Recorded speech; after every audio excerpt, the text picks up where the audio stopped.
오늘 우리는 본문에서 바울의 2차 선교 여행 중 이제 마지막에 해당되는 고린도 선교를 살펴보려고 합니다. 이때가 서기 한 52년 됐고요. 바울은 이 마게도냐 그리고 그 아가야로 넘어가는 그 중심에 있었던 대도시 고린도를 방문하게 됩니다. 이곳이 어떤 곳이냐? 아직도 그 유적지가 남아 있는데요. 보여주시죠. 이곳은 이제 아가야의 행정수도였습니다. 한마디로 대도시였고요. 이 고린도라는 이 지역은 해협이었어요. 이제 반도고요. 그래서 펠레폰네소스 반도를 연결하는 중요한 항구 역할을 했습니다. 그러니까 당연히 사람들이 모여서 교육을 했고, 그로 인해서 돈이 쌓이니까 부유해졌습니다.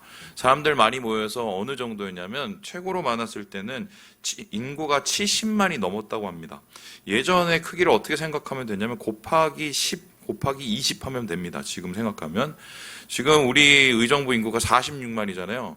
이것보다 더 큰 도시가 그곳에 있었다고 생각하면 어마어마한 거죠. 물론 이것은 이제 로마가 점령한 이후에 잠시 좀 폐허가 됐긴 했지만 금방 회복해서 이 바울이 도착했을 때는 최소 20만에서 40만 정도 되는 사람들이 이곳에 살고 있었다. 그러니까 사람이 많으니까 선교적으로 매우 중요한 곳이었죠.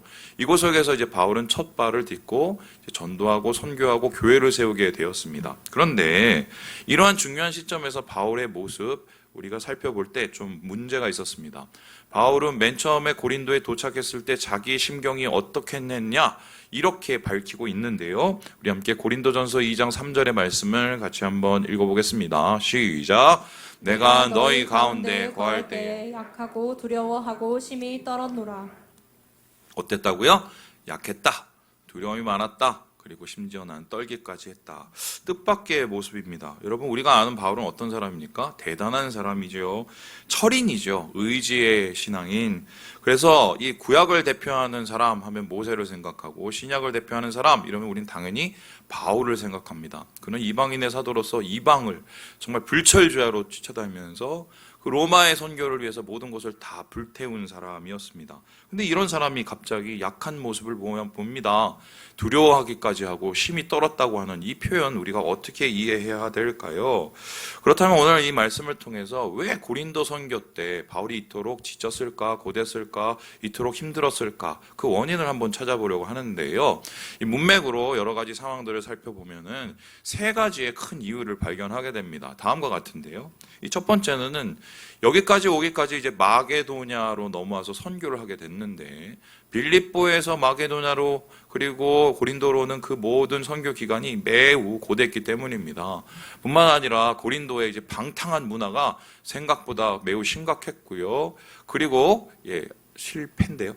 아덴에서 선교 실패를 했어요. 그래서 이 거의 참패인데 그 기억들이 남아 있었기 때문에 지금 이 매우 힘든 상황 속에 있었다 이렇게 되는데요. 자, 그럼 차곡차곡 한번 살펴보도록 하겠습니다. 첫 번째, 도대체 고린도까지의 여정은 실패가 계속 실패되네요. 자, 어떻게 됐을까? 우리 같이 한번 다음 그림 보여주시죠. 이게 바울이 건너왔던 이제 고린도 지역까지의 여정입니다. 원래는 바울이 여기 올 생각이 전혀 없었습니다. 이 드로아라는 저 지역, 그러니까 여기서 다시 소아시아로 서쪽으로 가려고 그랬습니다. 동쪽으로요. 그런데 갑자기 꿈을 꿉니다. 마게도냐 사람들이 막 이렇게 오라고. 이게 뭐지? 사람이 꿈을 꿀 때 개꿈이 있고 사인이 있는데 지금 바울은 너무 선명했기 때문에 이것을 하나님의 계시로 보았습니다. 그리고는 어쩔 수 없이 계획에도 없이 바다를 건너갔고 이 마게도냐 지역으로 가게 됩니다. 그런데 그 마게도냐 지역으로 갔었을 때 하나님이 데려갔으면 책임을 지셔야 되잖아요. 어떤 일이 일어났느냐. 드로아에서 환상 보고 넘어간 다음에 빌립보서에서는 얻어맞다가 투옥이 되고요. 데살로니가에서는 유대인들이 싸잡아서 와서 바울에게 돌 던지고 죽이려고 했습니다. 그래서 피해서 베레아까지 갔는데 얘네들이 거기까지 쫓아와서 바울을 괴롭힙니다. 너무 힘든 말 그대로 거친 길이었던 것이죠. 그러니까 이런 곳에서 이제 고린도까지 왔으니까 당연히 몸도 지치고 마음도 지치고 영적으로 완전히 다운될 수밖에 없는 상황. 그래서 바울은 나 그때 되게 힘들었어. 연약했어. 이렇게 고백을 한 겁니다. 뿐만 아니라 그가 도착했던 고린도 문제가 있었는데요. 이 그림을 보시면 좀 이해가 됩니다. 이곳이 어디냐면 아까 그 고린도 그림에서 저 꼭대기 산해입니다. 그 산해는 뭐가 있었냐? 아크로 고린도. 한마디로 이 고린도의 중심부라고 할 수 있는 도시가 있었었는데요. 그 도심부에 뭐가 있었냐? 그 당시에 아프로디테 신전이 있었습니다. 아프로디테 여러분 잘 모르시죠? 여러분 속옷의 사랑의 뭐죠? 비너스, 비너스를 생각하면 되는데 이게 미의 여신이자 음란한 여신이죠. 근데 이 여신을 섬기는 이 신전이 왜 중요한가? 이 580m 높이 제일 꼭대기에 신전이 섰는데 여기에 어마어마한 규모의 그리고 신전의 매춘부, 신전 창기라고 그러죠. 신전 창기 여기서 뭐 돈 받고 몸 팔고 그러면서 그거를 예배라고 생각을 했거든요. 그런 사람들이 몇 명이나 있었냐? 1000여 명이 있었습니다. 어마어마하게 이제 방탕한 곳이었어요. 그래서 이 고린도 사람에 대한 일종의 뭐랄까요, 이 격언 이런 게 있는데 고린티아조마이라는 뜻이 있습니다. 이게 뭐냐면 고린도인이 되다라는 거예요. 아이고 저 고린도인 다 됐네. 이 얘기는 어떤 뜻이냐면 성적으로 방탕한 놈이네. 저 도덕적으로 결함이 있네. 이렇게 따질 때 저 고린도 놈 같은 놈 이런 식의 말이 있을 정도로 이것은 방탕함의 극치. 한마디로 이 엄청난 최고의 타락의 모습을 보여줬다. 지금 마게도냐에서 그렇게 고통받고 왔는데 여기 와서 좀 뭔가 마음의 여유를 찾으려고 하는데 어마어마한 곳이 된 거죠. 그러니까 당연히 마음이 힘들고 쫄릴 수밖에 없는 상황입니다. 그런데 이게 바울에게 있어서 가장 결정적인 문제가 있었어요. 그게 뭐냐면 고린도로 바로 오기 직전의 경험이었습니다. 아까 앞에서 보듯이 바로 무엇을 했느냐? 아테네에서 사역을 했는데요. 다음 그림을 보시는 것은 아테네에서 설교하는 바울의 모습이 보입니다. 여러분, 이 바울이 설교할 때 그것을 듣는 사람들의 표정을 보세요. 어떻습니까? 이게 막 은혜를 받는 표정인가요? 아니면 제 뭐야 하는 표정입니까? 잘 보면은 좀 제 뭐야 하는 것입니다. 이 아테네는 인구 10,000명밖에 안 되는 작은 도시였습니다. 그런데 여기는 굉장히 중요한 위치가 있었는 게 서구의 사상 문화들이 다 아테네에서 출발을 했다고 해도 과언이 아니었어요. 그래서 이것은 문화의 발생지, 철학의 발생지, 신화의 발생지이기 때문에 바울은 이곳을 굉장히 기억하고 중요하게 여기면서 선교 준비를 단단히 하고 갔습니다. 가서 예수를 전하는데 사람들이 의외로 많이 모였어요. 그래서 이게 뭔가 된다 싶었습니다. 그런데 여기 있는 사람이 새로운 사람들이 와서 뭘 얘기하면은 일단 듣습니다. 여러분 우리 의정부 잘 아시죠? 식당 새로 생기면은 사람들 엄청 많죠. 그리고 한 달 지나면 이제 그 다음에 결판 나지 않습니까? 요런 느낌이 이제 아테네에 있었었는데 들 때 그냥 나중에 어떻게 되냐? 한마디로 별로 관심 없듯이 그냥 지나가 버립니다. 익십이죠. 익십 요즘 말하면 읽고 그냥 씹어버리는 거. 그래서 이러한 이 아테네에서의 선교를 이렇게 설명하고 있는데요. 사도행전 17장 말씀을 같이 한번 읽어보겠습니다. 시작. 그들이 죽은 자의 부활을 듣고 어떤 사람은 조롱도 하고 어떤 사람은 이 일에 대하여 내 말을 다시 듣겠다 하니 이에 바울이 그들 가운데서 떠나매. 그러니까 바울의 2차 선교 여행 중에 가장 저조한, 가장 열매가 없는 참패였어요. 참패. 그래서 이제 바울은 자기가 쏟았던 에너지, 자기가 기대했던 소망에 비해서 전혀 의외의 결과가 나오는 것을 보고 매우 실망했던 것 같아요. 그래서 여러분 아시겠지만 우리가 실패를 하면 실패한 그것보다 더 중요한 건 뭐냐면 그 잔상이 우리 마음을 계속 남게 되죠. 그러면은 제가 칼럼에도 썼지만 비가 그쳤는데도 계속 마음은 비가 내리고 지금 새가 돋았는데도 계속 어둠 속에 있는 듯한 그런 느낌이 있어요. 사람을 잡고 있기 때문인데 지금 바울이 이곳에 도착했을 때도 이 아테네에서의 참패의 잔상들이 남아서 다시 내가 뭔가 사역을 도전하려는 그런 마음이 생길 때 좀 힘들었던 게 사실이었던 것 같습니다. 그래서요 바울은 패배감에 젖어서 고린도에 오게 됩니다. 뿐만 아니라 이곳에 왔을 때 그는 혼자였어요. 원래 그와 함께했던 바울과 함께했던 실라도 있었고요. 디모데도 있었는데 갑자기 마게도냐의 다른 곳에서 연락이 왔습니다. 우리 굉장히 힘들어요. 지금 박해가 되게 심해요. 우리 와서 도와주세요. 바울이 직접 갈 수가 없어서 자기와 함께했던 실라도 보내고 디모데도 다 다른 곳에 보냈어요. 그러니까 이 엄청난 도시의 패배감을 가지고 고린도에서 혼자 이제 바울이 서게 됐습니다. 그러니까 바울의 마음이 얼마나 힘들었는지를 예상해 볼 수 있겠죠.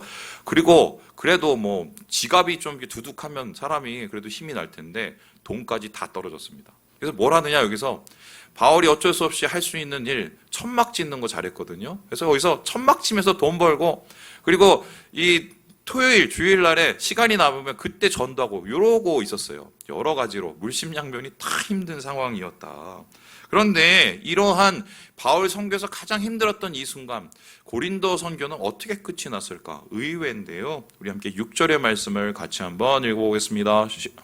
8절입니다. 같이 한번 읽어볼게요. 8절입니다. 시작. 또 회당장 그리스보가 온 집안과 더불어 주를 믿으며 수많은 고린도 사람도 듣고 믿어 세례를 받더라. 전혀 예상 밖의 일이 벌어지는데요. 뭐냐면 사람들이 엄청나게 예수를 믿기 시작을 했어요. 그것도 이방인들. 예수를 전혀 한번 믿어보지도 못한 사람들. 심지어 여러 가지 방해에도 불구하고 그러한 예수를 믿는 사람들이 날로 늘어나서 이 통틀어서 어떤 일이 되냐. 2차 선교 여행 중에 가장 많이 사람들이 복음을 듣고 변화를 받은 곳이 어디라고요? 고린도가 되어버립니다. 좀 의외죠? 왔을 때 그렇게 약하고 떨고 두려웠었는데 그렇게 지쳤는데 어떻게 고린도에서 선교가 이렇게 성공적으로 끝났을까? 저는 오늘 여러분과 함께 이것을 살펴보려고 하는데 이것은 오늘날 우리에게 되게 힘이 되는 말씀이기 때문이에요. 왜 그렇습니까? 요즘에 한국교회를 얘기하고 한국사회를 얘기할 때 뭐라고 합니까? 한국교회 끝났다, 소망 없다. 전도하자고 얘기하면 전도가 돼요? 다 욕하는데. 그리고 또 우리가 사명 얘기하면 아유 다 개독교라고 하는데 뭐가 되겠어요? 더군다나 우리의 삶을 살펴보면 요즘에 뭐 여러 가지로 어려워져서 나 살기도 바빠 죽겠고 힘들어 죽겠는데 뭐 이렇게 얘기하는 시간입니다. 참 어려운 시기를 겪고 있죠. 어떻게 보면 지금 바울이 아덴을 떠나서 고린도에 도착했던 딱 그때의 심경이 아닐까. 패배감에 젖어서 약하고 두렵고 심이 떠는 그 상황. 그런데 이런 상황이 실패로 끝나는 게 아니라 완전한 성공으로 변화되게 되었던 그 이유가 무엇일까? 바울의 이 고린도 전도가 성공으로 끝난 그 이유, 오늘 그것을 우리가 찾는다면 우리의 삶 속에서 우리가 어떻게 딛고 일어서고 다시 하나님의 승리를 맛볼지 그 비결을 이제 발견하게 된다고 저는 생각을 해요. 그래서 오늘 말씀을 보면서 제가 3가지의 이 성공 원인을 찾았습니다. 그런데 그냥 말하면 좀 그래서 명사들의 명언을 통해서 기억하시라고 제가 3가지로 한번 정해봤어요. 우리 첫 번째 같이 한번 읽어보겠습니다. 시작! 실패는 성공의 어머니. 이거 누가 얘기했죠? 저분 누구십니까? 에디슨이죠. 에디슨이 전구 만들려고 엄청난 많은 실패를 했던 거 잘 아십니다. 바울 역시도요. 사실 선배죠, 바울이. 여러 가지 실패를 겪으면서 결국 성공을 이루게 되었다. 이게 어떤 일일까요? 우리 함께 고린도전서 2장 말씀을 같이 한번 읽어보겠습니다. 시작! 내가 너희 중에서 예수 그리스도와 그와 십자가에 못 박히신 것 외에는 아무것도 알지 아니하기로 작정하였음이라. 여러분 실패했다고 다 성공하는 건 아닙니다. 실패를 내가 어떻게 소화해내느냐가 문제입니다. 실패를 내가 통해서 어떻게 딛고 일어나고 해석을 해내느냐가 문제지요. 여러분 에디슨이 수많은 실패 속에서 계속적으로 그 성공을 하게 된 이유는 뭡니까? 오늘 실패한 이것은 왜요? 그것을 안 하면 돼요. 그것을 안 하고 다른 방식으로도 도전을 하면 되는데 과거의 실패의 경험을 통해서 새로운 방식들을 발견하고 그것을 교훈을 발견하면 이거는 성공을 위한 자양분이 되는 것이죠. 바울도 마찬가지였습니다. 아테네에서 내가 왜 실패를 했는지 고민을 해본 겁니다. 그가 자신이 있었거든요. 왜 자신이 있었냐? 바울이 배운 사람이었단 말이에요. 요즘으로 따지면 서울대 출신이죠. 하버드 출신이에요. 그래 놓으니까 가서 그 사람의 주종목이 변론하는 거, 철학에 대한 건데 아테네에 있는 사람들은 그렇게 수준이 높아서 내가 변론하고 철학을 얘기를 하면은 사상적으로 얘기하면 예수를 받아들일 거라고 생각을 했습니다. 그런데 그것이 어떻게 됐어요? 전혀 반대로 그쳐버리게 되는 것이죠. 그리고 나서는 고린도에서는 어떻게 하기로 했냐? 이제는 사상, 이런 철학, 이런 거 안 해. 그냥 무식하게 예수만 전할래. 이렇게 얘기했습니다. 그러니까 어떻게 됐냐. 아테네에서 바울의 별명이 뭐냐면 말쟁이였습니다. 워낙 말을 잘해서요. 그런데 고린도에 와서 이 바울의 별명이 바뀌었는데요. 말이 어눌한 자가 돼버렸습니다. 어떻게 이렇게 됐느냐. 이 사람이 말을 못해서 그런 게 아니에요. 말을 할 줄 알고 수사와 이 변수를 엄청나게 할 수 있지만 포기한 겁니다. 그냥 무식하게 예수만 전해서 어떤 일이 일어나는지 복음을 전해서 어떤 일이 일어나는지를 그가 경험해보고 싶었던 것이죠. 우리나라에도 이런 일이 있었죠. 여러분 최권능 목사님 아시죠? 이 목사님 맨 처음에 정말 무식한 분이었어요. 근데 이분을 통해서 한국교회에 얼마나 많은 사람들이 예수를 믿고 교회가 세워졌습니까? 그분이 능력을 나타낸 이유가 뭡니까? 갑자기 어느 날 똑똑해져서요? 아닙니다. 전한 건 딱 한 가지였어요. 예수 천당 뭐예요? 불신, 지옥. 이 당연한 것을 얘기를 했는데 이것이 사람들의 마음을 움직였던 것은 하나입니다. 그의 마음속에 확신이 있었기 때문이에요. 지금 바울은 그런 확신을 가지고 내가 만난 예수, 내가 경험한 십자가, 내가 경험한 구원이 뭔지를 얘기를 했어요. 그래서 과거의 실패를 딛고 새로운 길을 발견했었을 때 고린도에 있는 이방인들이 예수를 믿고 복음을 경험하는 역사가 있게 되었다.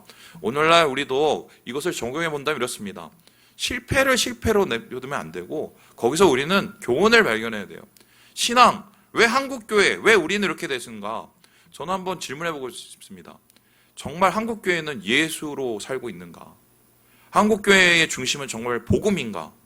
바울이 발견했던 그 방법을 우리는 다시 한번 고민해 봐야겠다. 오늘 첫 번째로 고린도 교회의 선교가 승리했던 이유를 우리는 거기서 찾게 되는 것이에요.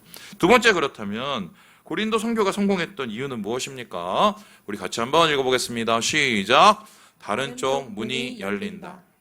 이 말을 잘 모르시죠? 이게 어떤 말이냐면 행복의 한쪽 문이 닫히면 다른 쪽 문이 열린다라는 말이 있습니다. 누가 얘기했어요? 저게 혹시 누군지 아십니까? 헬렌 켈러입니다. 헬렌 켈러. 헬렌 켈러 아시죠? 사중고를 앓은 장애인이었죠.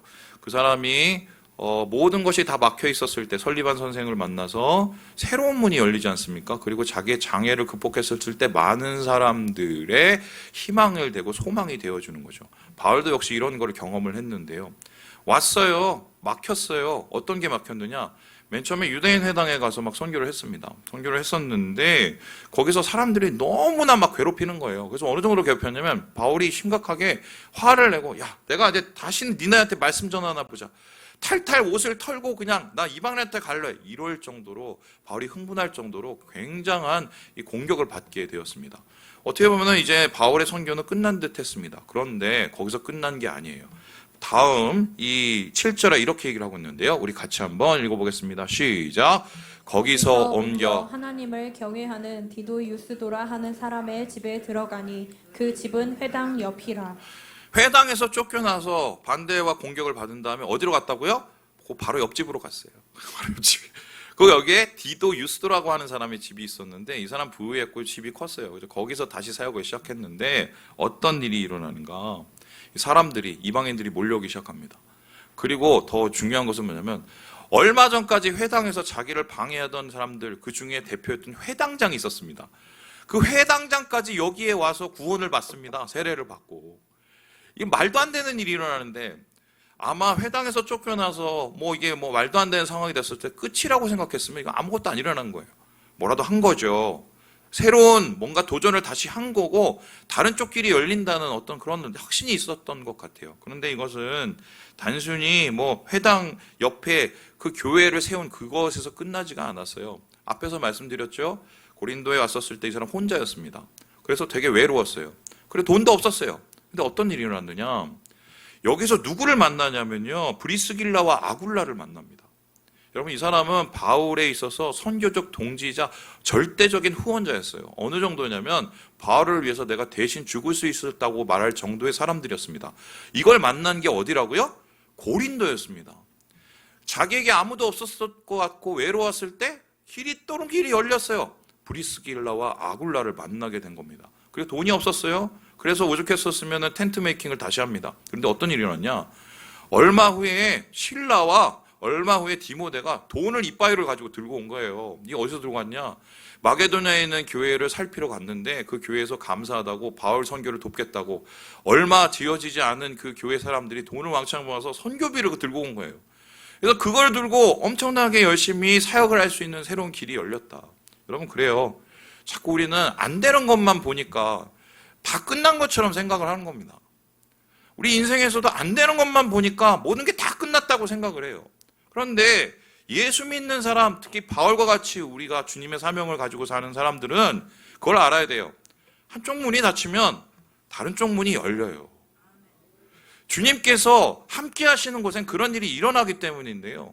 오늘 바울은 주님이 여신 그 길을 발견하고 또한 새로운 도전 끝에 고린도 선교를 성공할 수 있었다. 이게 두 번째의 이유입니다. 자, 그렇다면 마지막으로 고린도 선교의 성공 이유 무엇이었을까요? 우리 같이 한번 읽어보겠습니다. 시작. 절대로 포기하지 마라.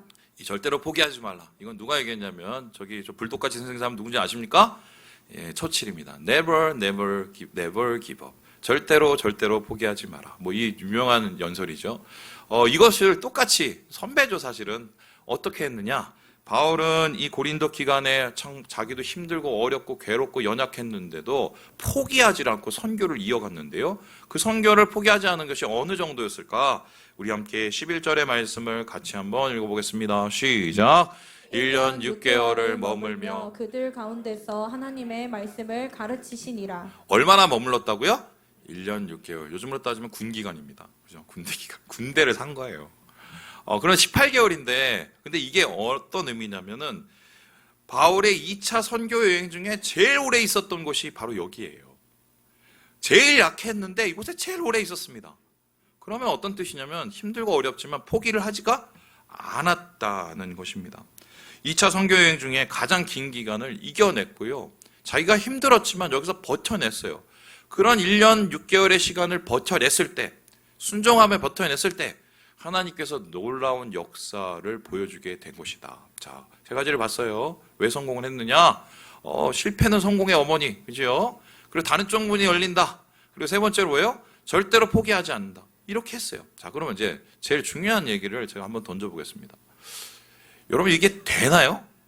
말은 쉬운데 하려면 되게 어려워요. 저도 어려워요.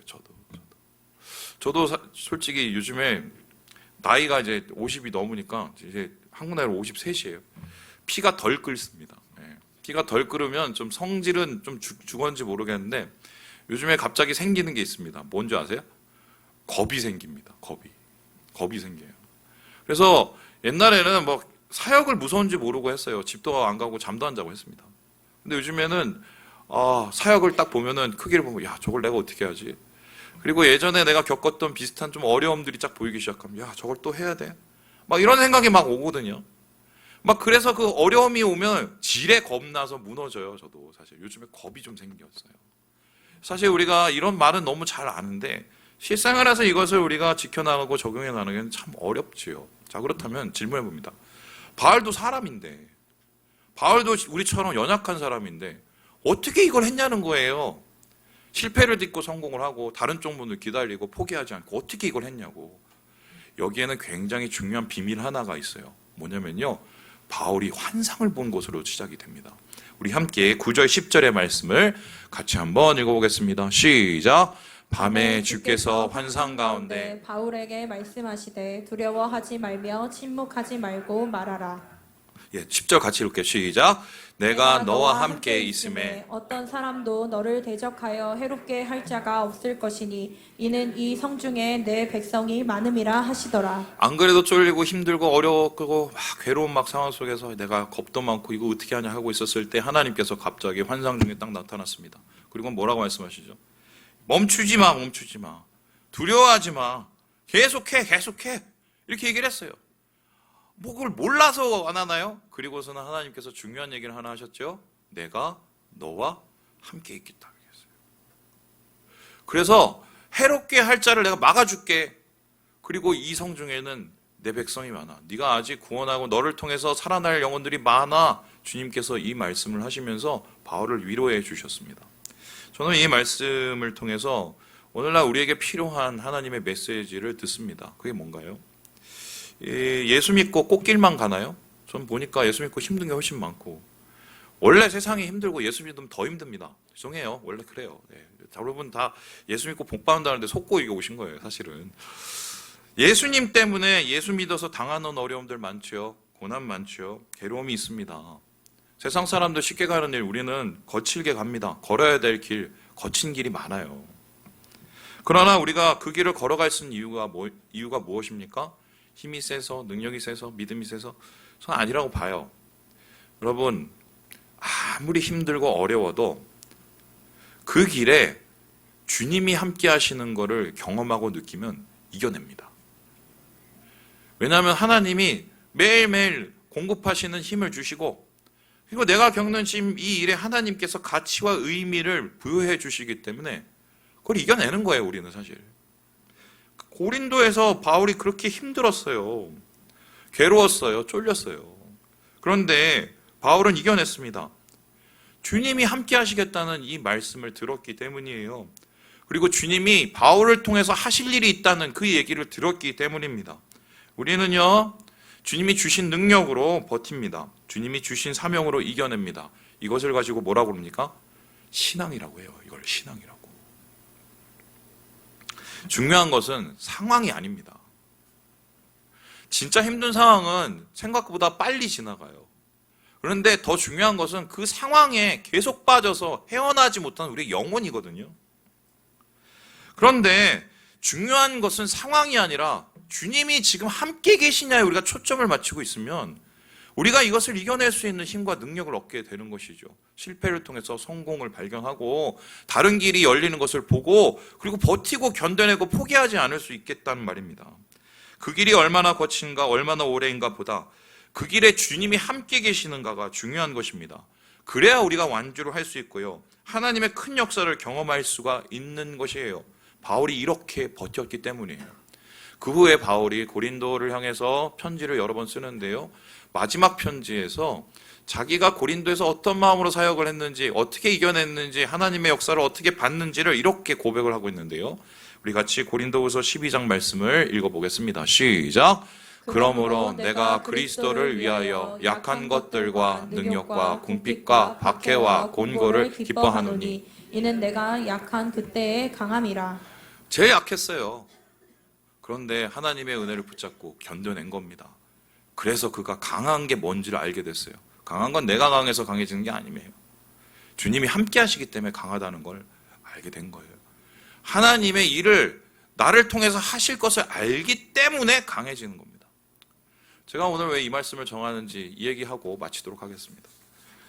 요즘에 정말 힘듭니다. 입에서 단내가 납니다. 막 뭐 사역하고 막 신방하고 막 사역이 진짜 많아요. 여러분 뭐 제가 노는 건 아니에요. 어느 정도냐면 옛날에 이제 잠들려면 1시간 정도 걸렸는데 요즘은 그냥 엎어지면 바로 잡니다. 그런 은혜가 있더라고요. 이제 새벽에 마치고 신방 준비를 하다가 힘들었는지 이제 의자에서 그냥 잤어요. 의자에서 좀처럼 앉았는데 그게 자고 있더라고요. 그래서 제가 그 침대에 가서 눕는데 갑자기 제가 꿈을 꿨어요. 어떤 꿈을 꿨냐? 개꿈이 아닌 게 이게 너무 선명해서요. 이게 그래서 하나님 앞에 질문해서 왜 이 꿈을 꿨는지 지금도 질문하고 있거든요. 어떤 꿈이냐면 제가 예전에 사역했던 이제 교회에 제가 갔습니다. 그 교회 목사님 저를 좋아하시지 않으셨어요. 제가 하고 설쳐대니까 별로 싫어했던 것 같은데 제가 원하지 않았는데 사람들이 저를 끌고 가서 거기에 이렇게 서게 됐어요. 사람들이 엄청 많이 모였고 그런데 거기 목사님이 계시는 거예요. 그러더니 저보고 대뜸 노려보시더니 왜 왔냐고 저한테 막. 그래서 저는 안 오려고 했는데 사람들이 저를 데리고 와서 왔다고 그랬더니 저한테 막 핀잔을 줘서 빨리 가라고 그러신 거예요. 근데 사람들이 저를 몰고는 강대상에 막 올리는 거예요. 그랬더니 그 목사님이 부목사님들을 동원해서 저를 끌어내리려고 막. 그래서 제가 아니 내가 오려고 온 것도 아니고 막 그런데 왜 나한테 이러냐고 막 그랬더니 그 사람들이 내려가시라고. 그래서 저 강대상도 못 올라가고 그래서 집에 가려고 이렇게 돌아오고 있었어요. 그랬더니 거기에 있던 이제 교인들이 저를 붙잡더니 그러지 말고 여기 서서라도 좀 말씀을 전해달라고. 그래서 강대상 앞에서 그 지휘자 그 석인가요? 거기에 서갖고 제가 막 설교를 막 설교 선포 아닌 막 이런 걸 막 했어요. 그런데 신기하게 이게 여러분 그 입이 터졌다고 그러는데 그 설교자가 가끔씩 입이 터질 때가 있거든요. 이게 뭐 자동적으로 막 제가 막 복음을 막 전하게 되더라고요. 막 복음을 전하고 막 예수 그리스도가 전하고 십자가 뭔지 전하고 막 힘을 내서 막 이렇게 전하고 있는데 사람들이 얼굴이 갑자기 조금씩 바뀌는 거예요. 그래서 제가 그때 느낀 게 어떤 거였냐면 이런 거였어요. 야, 이게 되네? 이게 되네? 이게 되네? 내가 준비가 이렇게 안 되는데 이게 되네. 내가 이렇게 모자라는데 상황도 지금 안 되는데 이게 되네. 그러다가 제가 거기 잠에서 확 깼어요. 확 깼어요. 그래서 하나님께 제가 질문했어요. 하나님 왜 이 말씀을 주시는지. 이 이유가 뭔지. 그랬더니 오늘 사도행전 18장 말씀, 이 말씀을 아까 주신 거예요. 내가 너와 함께 있음에 어떤 사람도 너를 대적하여 해롭게 할 자가 없을 것이니 이는 이 성 중에 내 백성이 많음이라 하시더라. 저는 그런 생각이 들어요. 목사님 이래서 못해요. 저래서 못해요. 이게 안 돼서 못해요. 저게 안 돼서 못해요. 주님의 일은 그렇게 하는 게 아닙니다. 하나님이 일하실 때는 핑계로 하는 게 아니에요. 하나님이 함께 하시면 합니다. 능력 주시면 해요. 아무리 어려워도 하나님이 붙잡고 계시면 거친 길을 걸어가는 거예요. 그 길 속에서 주님의 길이 열리고 하나님께서 붙이신 영혼들이 나타나고 주님의 역사가 이루어지는 게 이게 오늘 고린도 선교의 성공 아니겠어요? 우리가 갈 길이 아무리 거칠어도 주님 거기 계시면 이겨냅니다. 주님이 일하십니다. 역사하십니다. 여러분, 주님께서 오늘 우리를 그렇게 사용하기를 원하세요. 말씀을 마칩니다. 우리 사랑하는 여러분, 내가 너와 함께 있음에, 내가 너와 함께 있음에 기억하세요. 아무리 거친 길 걷더라도 주님이 우리와 함께 하십니다. 주님과 함께 하심으로 주님 안에서 승리를 거두시고 하나님의 은혜를 누리시는 우리 3일 가족 되시길 주님의 이름으로 축원합니다.